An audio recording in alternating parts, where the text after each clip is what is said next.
Place à la lecture dans Il était une fois un livre. Voir la mer, donc il s'est fait nommer en Bretagne, il était l'instituteur de ça. Avec Nathalie Ramage sur Fréquence 8. Bienvenue sur Fréquence 8. Cette semaine, nous sommes en compagnie de Christian Dorsan, venu nous présenter ses deux derniers romans. Celui de nous deux qui part le premier, chez Vibration Édition, et Boutique Hôtel, toujours chez Vibration Édition. Bonjour Christian Dorsan. Bonjour Nathalie. Donc hier, on a un petit peu planté le décor, je dirais, par rapport au milieu social dans lequel évolue votre personnage principal, de celui de nous deux qui part le premier.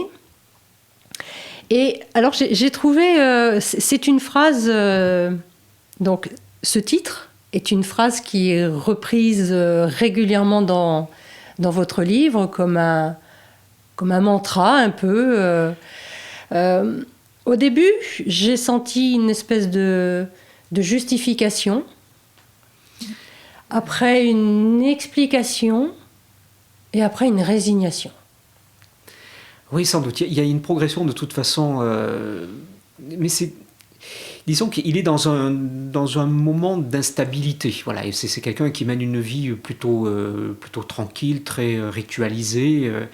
Et à un moment donné, il y a un grain de sable qui vient là et qui le déstabilise complètement. Et c'est vrai qu'il a besoin de se raccrocher à quelque chose d'intellectuel, on va dire, pour pouvoir prendre une décision. Donc je pense qu'il explore toutes les pistes de celui qui parle premier, parce qu'il est vraiment terrifié par ce qui lui arrive finalement. Parce que dans la progression de la narration, c'est quelqu'un qui va se réveiller. C'est quelqu'un qui est, on peut le dire ça, apathique, c'est ça, émotionnellement. Et il y a une retrouvaille qui fait qu'à un moment donné, il va se réveiller, comme s'il avait été dans une espèce de torpeur pendant des années. Et d'un seul coup, ça va le remettre en cause. Et donc, effectivement, comme vous disiez, il a besoin de se justifier parce qu'il ne peut pas changer de vie comme ça. Donc il a besoin de se raccrocher à quelque chose, à un discours en tout cas, ou à quelque chose de beaucoup plus rationnel, parce qu'il est dans un milieu très rationnel, se dire, mais finalement, celui qui parle le premier, c'est qui, c'est quoi, et qu'est-ce qu'il est, et qu'est-ce qu'il va être pour les autres, et pour celui qui va quitter. Donc effectivement, oui, on passe par beaucoup d'étapes avant celle de la résignation.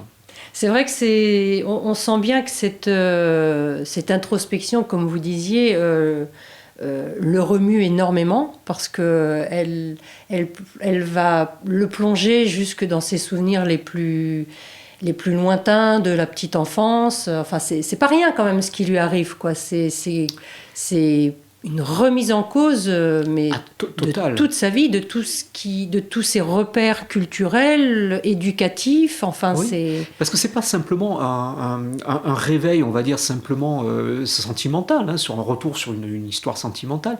C'est vraiment de seul coup, il s'aperçoit de la je sais pas si on peut dire ça comme ça, de la pauvreté de sa vie affective. Et effectivement, ça remonte par l'enfance.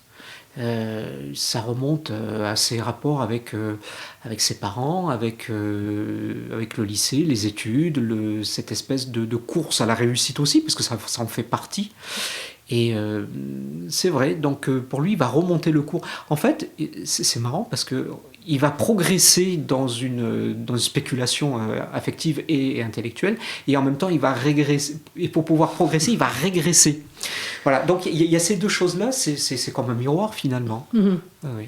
Et à la fois, donc, belle histoire, sa rencontre avec Belle Histoire qui fait tout remonter. Et quand vous disiez il remet tout en cause, y compris dans sa vie professionnelle, moi j'ai plus eu l'impression qu'en fait tout tournait autour de sa vie affective, en fait, enfant avec sa mère, enfant avec son père. Il a quand même des parents qui sont pas rigolos, quoi. Non, pas du tout. Une mère très très sèche, très, très sèche, et un père qui ne pense qu'à son travail et puis à sa condition sociale. En plus, il est enfant unique. Donc dès le départ, il a même pas le choix, quoi. Non, même pas. Mais alors, c'est vrai que dans ces milieux-là, surtout quand il y a une étude, que ce soit, j'imagine, de notaire, mais si c'est un avocat ou si c'est un médecin, enfin, j'imagine que c'est la même chose. Enfin, On a l'impression que ses parents, c'est une charge. C'est marrant parce que le notaire, c'est une charge, et c'est une charge pour eux de transmettre cette charge-là. Et cet enfant est une charge, puisque pendant les vacances scolaires, on va le laisser au bon soin des organismes linguistiques, il va partir dans les pays étrangers pour apprendre les langues. mais c'est une charge aussi pour lui, finalement. Pour Oui. cet enfant, enfin, de se dire... en plus, l'étude... Enfin, il y a l'étude, au-dessus, il y a les appartements qu'il appelle l'étuve. Oui. Bon, là, il a tout dit, quoi. Ah oui, mais pour lui, je crois qu'il le vit très très mal, mais il n'a pas, comment dire, il n'a pas l'impression, ou il n'a pas envie d'exprimer qu'il s'est loupé dans sa vie. Sa vie, c'est un ratage, voilà. Je ne pense pas, parce qu'il a une femme, il a un enfant, il a une maison, il a un travail, il est reconnu, et finalement, ça, il n'a pas le droit de se dire il a loupé sa vie. Et puis à un moment donné, effectivement, il va retrouver l'histoire, et là, d'un seul coup, il va se rendre compte que sa vie est d'un ennui épouvantable. Mais il le dit, hein, il s'ennuie, et je pense qu'il ne quitte pas sa femme par lâcheté, il le fait par paresse, parce que il est rentré dans le moule. Je pense que ses parents l'ont bien préparé depuis l'enfance, et il ne quitte pas par paresse parce qu'il est bien dans ce confort. C'est confortable finalement. Il pourrait vivre comme ça jusqu'à la fin. Oui, et puis il le dit, enfin, dans ce milieu, abandonner, c'est diviser aussi. Il faut quand même garder l'intégrité du patrimoine, il faut... Ah oui, alors il y a ça aussi. Tout à fait. Dans ce milieu-là, on ne divise pas. Il faut amasser. Il faut transmettre. C'est pour ça que les loisirs, bon, c'est bon pour la populace, quoi. Oui, tout à fait. Et puis même, quand il décide aussi d'aller à un moment donné à la mer, ses parents lui disent, mais c'est pas fait pour nous, ça. La mer, c'est plein de... Qu'est-ce que j'ai dit? C'est plein de touristes voilà, qui ça sent la friture et l'huile solaire. Voilà, et la noix de coco, là. Ça ne sert à rien. La montagne, c'est mieux. Et en plus, lui, il va reprendre cette idée-là. Oui, la montagne, on fait du sport, on s'aère, on se repose, donc c'est mieux. Il y a vraiment une différence. Oui, tout à fait. Oui. Et je pense que quand on a été conditionné, enfant unique en plus, bon, il aurait des frères et sœurs, peut-être que ça diviserait la charge, mais là, bien sûr, c'est un enfant unique. C'est aussi ce qui fait que des fois, on retrouve dans ces milieux-là, justement, l'enfant unique pour pas diviser, quoi. Ça permet de tout concentrer sur le même. Et lui, il va reproduire, parce qu'il n'a qu'un seul enfant. Et oui, c'est vrai, mais j'y avais pas pensé. non, j'y avais pas pensé du tout. Tiens, oui, effectivement, il a reproduit ça aussi. Effectivement, oui. Mais avec beaucoup plus de... Voilà, il va le chercher à l'école, il est main dans la main. C'est quelqu'un qui, je crois qu'il y a beaucoup, qui reporte aussi ce manque d'affection sur une complicité très silencieuse avec son fils. Mais avec son fils, il a des regards qui parlent beaucoup. Oui, tout à fait. Voilà, c'est très émouvant, je trouve d'ailleurs, ce rapport entre lui et son fils, est très difficile entre lui et son père. Voilà. Oui, puis il se dit à un moment donné, on passe de fils de à père de, parce que c'est pareil, l'enfant n'a pas de prénom, donc il est père de. Et ça doit être difficile de devenir père quand on est toujours le fils de, quoi. Tout à fait. Et il n'est pas du tout préparé. Il n'est pas du tout préparé. D'ailleurs, il le dit. Hein. Qu'est-ce que je vais devenir comme père? Qu'est-ce que je vais être comme père? Et qu'est-ce que cet enfant va m'apporter? Parce qu'après tout, je ne le connais pas. il arrive chez moi, je ne le connais pas, et il va me transformer. Ça, il le sent quand même, qu'il va y avoir quelque chose qui va changer. Déjà, la grossesse fait que avec son couple, ça va mieux. Ils discutent, ils sont beaucoup plus complices, ils s'attardent un petit peu plus le soir. Ça crée du lien, un enfant. Ça crée du lien, tout à fait. Et puis finalement, au lieu de resserrer le couple, eh bien finalement, on a l'impression que elle redevient elle, mais elle avec une distance.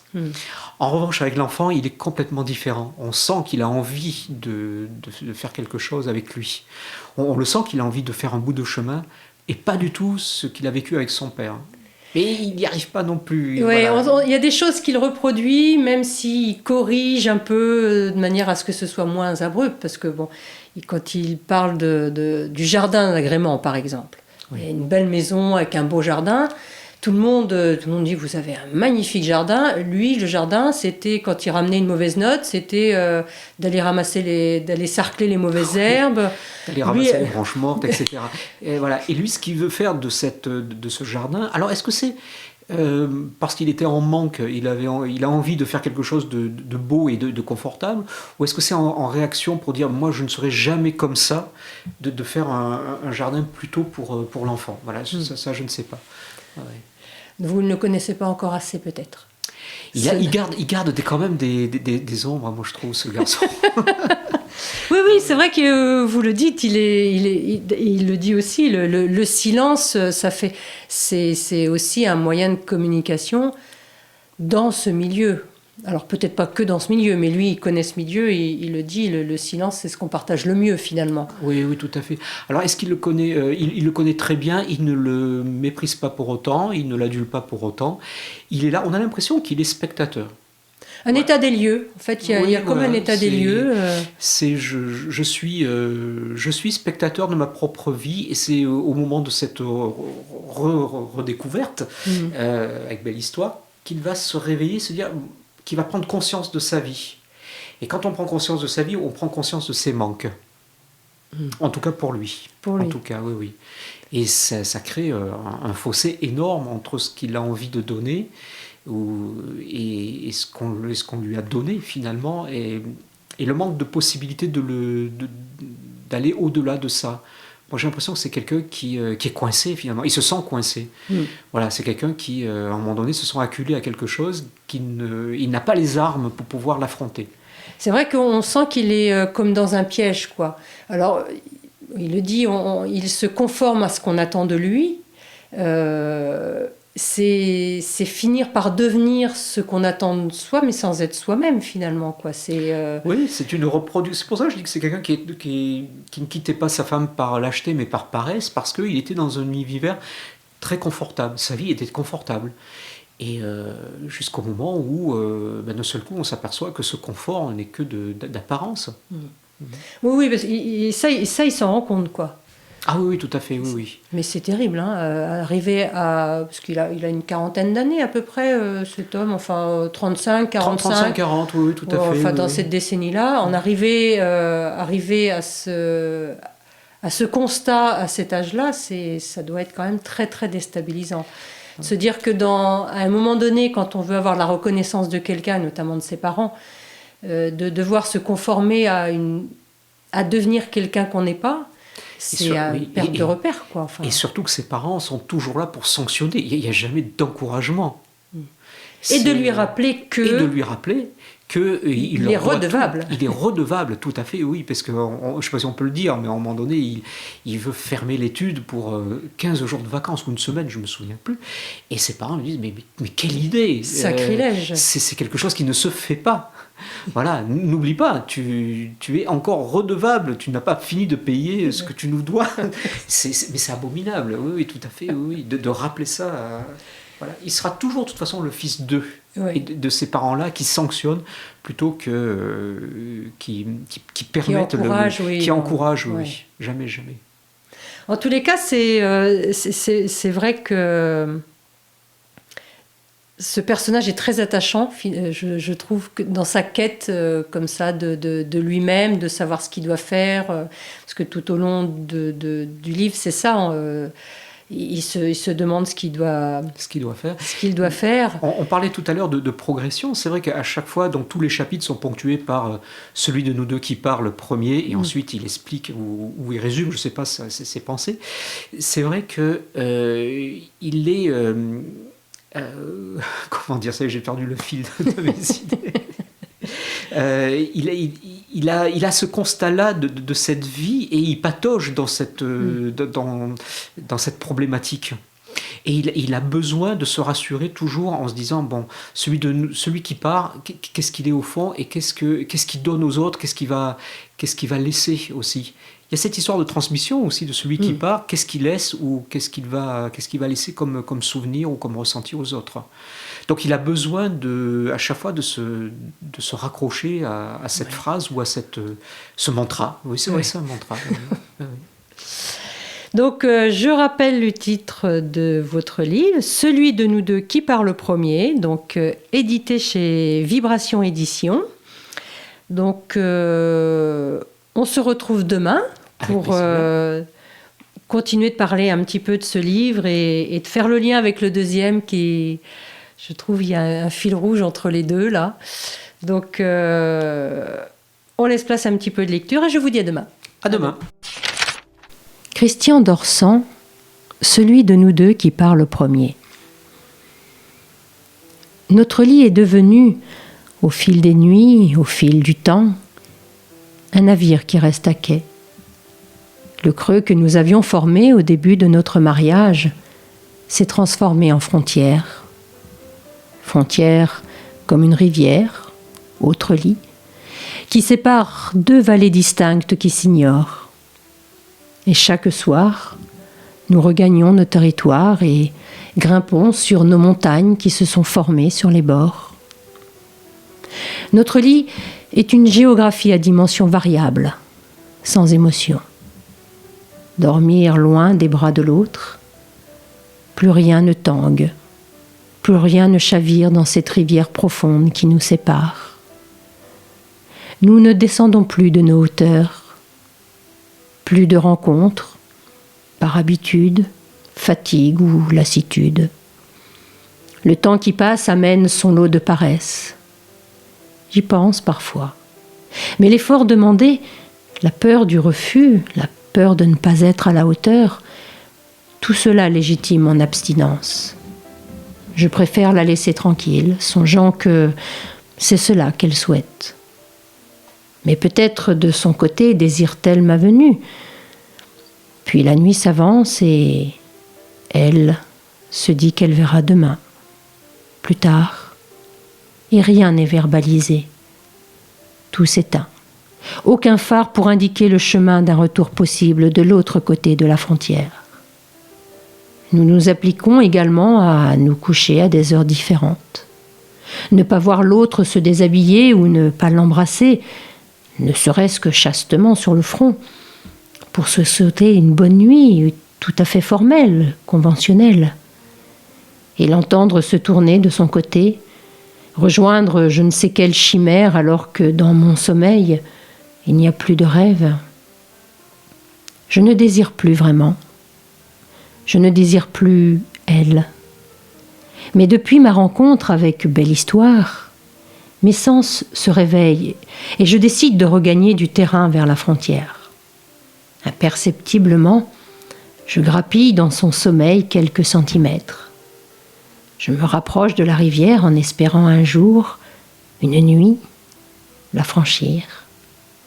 Dès que je le peux, je reviens de l'école avec l'enfant en traversant la place aux platanes. Rituel de sa pause, rituel de mon café. Je soudoie l'enfant avec des sucreries pour acheter son silence. Mais l'histoire commence souvent ses phrases par « Tu te souviens ?» et les termine par un rire. Elle parle vite, passe d'un sujet à un autre, mélange des dates, qu'importe. Le son de sa voix caresse ma peau, éveille mes sens, réveille en moi des sensations enfouies. Et chaque nuit, j'avance avec des ruses de Sioux vers les rives de la rivière invisible. Celui de nous deux qui part le premier libère le territoire de l'autre, lui offre du plus vaste, redécouvre l'envie. Place à la lecture dans Il était une fois un livre. Voir la mer, donc il s'est fait nommer en Bretagne, il était l'instituteur de ça. Avec Nathalie Ramage sur Fréquence 8.